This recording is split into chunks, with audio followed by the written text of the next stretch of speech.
familiar blue. So here we are, sunshine's perfect, and this is Bike Shed London 2017.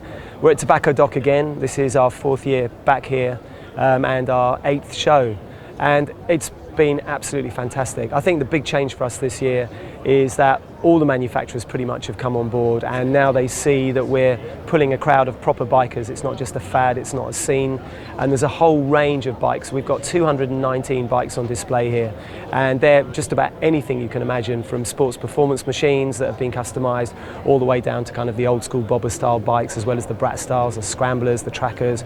We've got the DTRA here with their dirt room. We've got sprint racers in a sprint racer room, as well as the usual stuff with sort of barbershop and tattoos and all the rest of it. It's absolutely fantastic. It's been brilliant to have new brands on board this year.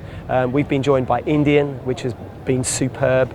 They have some absolutely fantastic builds, really great bikes, helped out a lot by working with Crazy Horse. And also BMW are here for the first time, joining Triumph. Ducati have been here before, obviously, with us. And also we've got Yamaha Yard Build back as usual. But also as exhibitors, we've had Honda come on board, Fantic, CCM. I mean, it's just been fantastic. But the best thing is the people. This is a show that, although it's about bikes, what it's really about is bike people and bike culture. And although it is a little bit about the new wave custom scene, it's very much for everyone, and everyone's represented here, and there are all kinds of people. Favorite bikes is a really, really tough one for me, because the thing is, I'm a Ducati guy at heart. I came into this scene through Ducatis because they have that timeless beauty, but they're also performance machines. They go around corners and they've got brakes and suspension that work straight out of the box. So I think probably, don't tell anybody else, but I think maybe Red Max Speed Shop Superlight, which is based on the MH900, which has been built with a titanium frame. I think Stradafab made the frame over in the States. Red Max have built the bike for one of the original Bike Shed guys, Gareth Roberts. That's a proper piece of kit. Weighs nothing, it's going to go like shit, and that's probably my favourite bike. Hi, I'm John Drogan, Sales and Marketing Manager from CCM Motorcycles, and we're here at the Bike Shed show at London's Tobacco Dock, and we're here with the stunning new CCM Spitfire Scrambler. We launched it last night to, well, an expectant public, and we've already had about 100 people put deposits down just from the renders, and they weren't disappointed.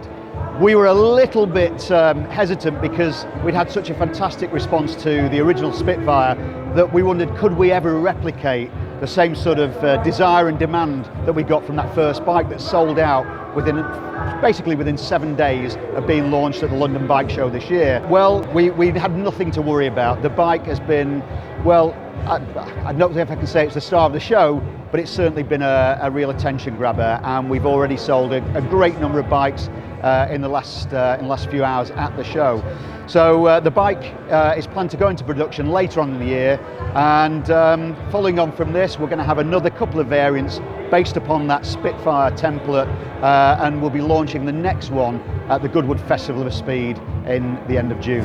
Okay, I'm Paul Beamish from Crazy Horse. I own a company called Crazy Horse Customs. We've been building custom bikes for over 20 years. At the moment, we're particularly excited about the work we're doing with Indian. We've been with Indian since they started again 5 years ago. Fantastic brand, and possibility with the new bikes to do all sorts of different custom work. So we're here with some different bikes we've built, showing that we can do different things with the Scout, flat tracker, Street Fighter, custom chop, and a Wall of Death bike from Guy Martin. So in the display we've got modern Indians. We've also got a homage to an old Indian. So we've got an old 1939 style Chief using modern parts from Kiwi Indian in California, who takes old Indians and makes them usable for everyday use.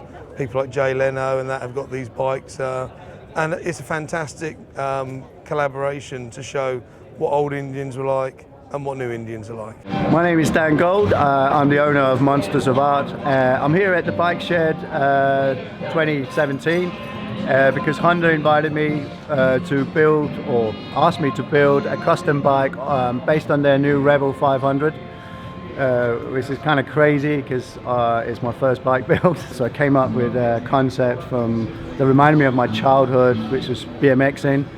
So I basically made a BMX with an engine in it. The bike is all about having fun. It's all about smiles per miles. I got my good pal Russell from RBK Customs to help me out with the fabrication, and basically we've been working night and day on this, getting it ready. So yeah, it's been hectic. We finished the bike build about 1:45 on Thursday. The bike was getting picked up on Friday at 7:30. So yeah, it was kind of like a bit of a challenge really. And the other bike, as I understand, is a CB 1100 flat track, which is an in-house build from Honda, which is quite tasty. These are the two first custom builds for Honda Europe. So, you know, it's quite a big honor to be here and have Honda commission me to do that. I think we've had about probably 4,000 or 5,000 people through our doors today. It's been a little bit hectic, and we'd love people to spread it out a bit when they come here. We are open today until quite late, so there's no need to rush in, but we're expecting similar numbers tomorrow. And I think this is absolutely our best event yet, and I think it just shows that we can keep growing but still keep it really nice. It's still run by volunteers. Everybody here who's working with a Bike Shed crew t-shirt on, they're just people, they're just punters. They're all bikers, so they actually care what you've turned up on. So, you know, when somebody comes in and asks the way to something or wants to know where to find a jacket or where a brand is, they can actually have a proper conversation. It's not just some bloke in a fluoro bib being a marshal. It's a proper person, it's a proper biker, and even the bike marshals understand exactly what people's problems are when they can't find a parking place or they've lost their keys. So the whole thing is all about the spirit of biking, the spirit of the community, as well as this whole custom scene and where that's going and how it's becoming more mainstream, more performance orientated, and we're just having a really good time.